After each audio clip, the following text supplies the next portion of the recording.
Welcome to Daily Lenten Reflections for Friday of the 5th week of Lent. Today we shall reflect on the theme Love Shown in Deeds.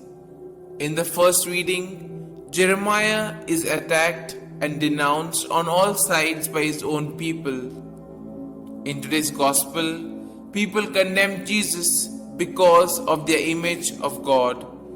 But Jesus and Jeremiah have confidence in God that God is a God of justice and truth on the side of the needy. All those who were my friends are on the watch for any misstep of mine. This comes from the first reading from the prophet Jeremiah. Jeremiah is left on his own with only God to rely on, and he trusts that his prayer will be heard. The Gospel from John finds the crowd ready to stone Jesus. The very people he had come to save now turn against him. He says as much, "I have shown you many good works from my Father. For which of these are you trying to stone me?" They respond that they are stoning him for making himself God.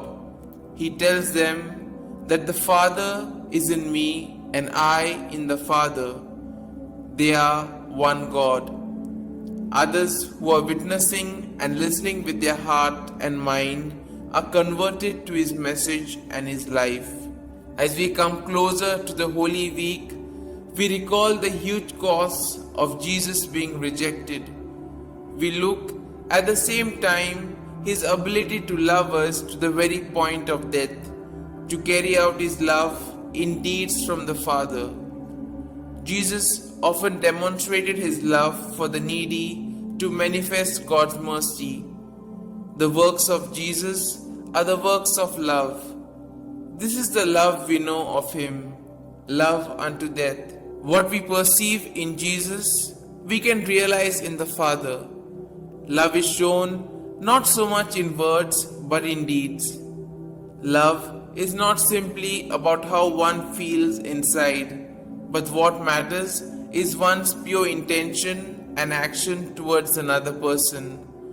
Jesus continues to do the deeds of the Father throughout our daily Eucharist as well as in the other sacraments.